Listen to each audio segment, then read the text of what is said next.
sejahtera, bagaimana kabarnya? Sekiranya sehat selalu dan diberkati oleh Tuhan ya. Jumpa lagi dalam pembelajaran hari ini dengan tema rukun dengan tetangga. Are you ready? Yuk kita mulai. Apa sih arti kata tetangga?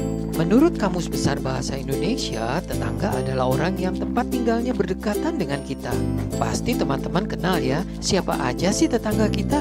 Atau pernah ikut acara bersama seperti lomba 17 Agustusan? Pasti ada lomba yang dilakukan rame-rame. Contohnya tari tambang, sepak bola karung, lari karung, dan banyak lagi. Karena adanya tetangga, acara menjadi meriah. Bayangkan jika teman-teman sendirian tanpa mereka, pasti sepi, nggak enak pokoknya. Tetangga itu adalah teman dekat kita. Mereka siap sedia membantu saat membutuhkan.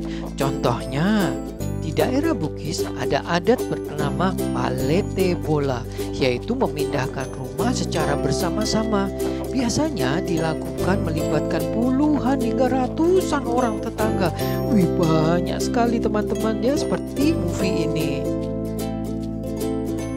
Nah, inilah ciri kita orang Indonesia.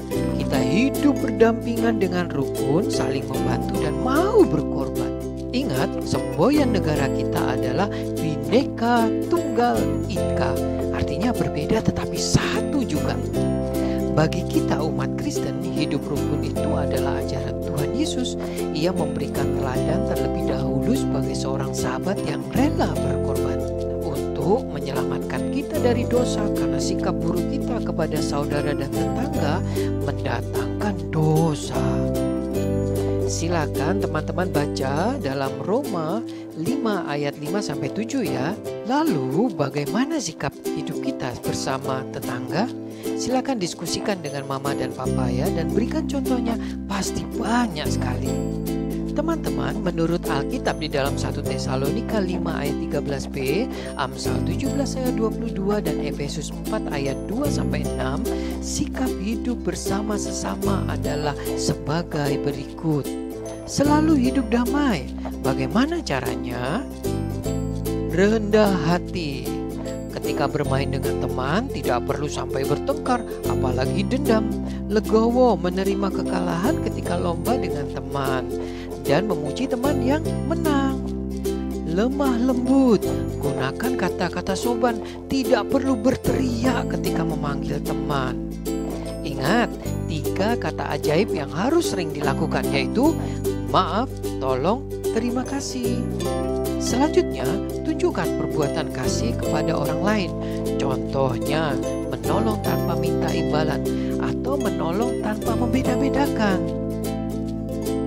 Kita berbuat baik kepada siapa saja seperti yang telah dilakukan oleh Tuhan Yesus.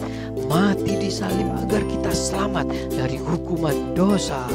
Lalu bagaimana jika ada teman yang sering membuat sakit hati saya?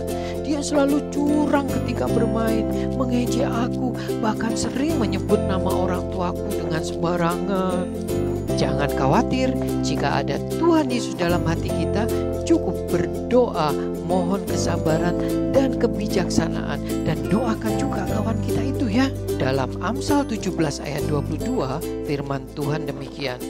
Hati yang gembira adalah obat yang manjur, tetapi semangat yang patah mengeringkan tulang. Oh ya teman-teman, kita itu hidup bertetangga adalah bagian dari rencana Tuhan, agar melalui hidup kita, nama Tuhan dimuliakan. Are you ready? Pasti ready.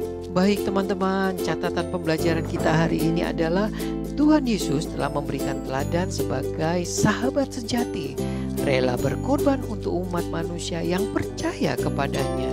Maka teladan ini juga harus dilakukan oleh umatnya, baik di lingkungan keluarga maupun dengan tetangga kita.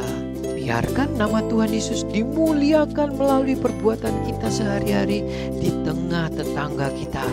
Sampai di sini dulu pertemuan kita ya. Jumpa lagi pada tema berikutnya. Mohon maaf jika ada kata dan tulisan saya yang tidak berkenan. Tuhan Yesus memberkati. Bye-bye.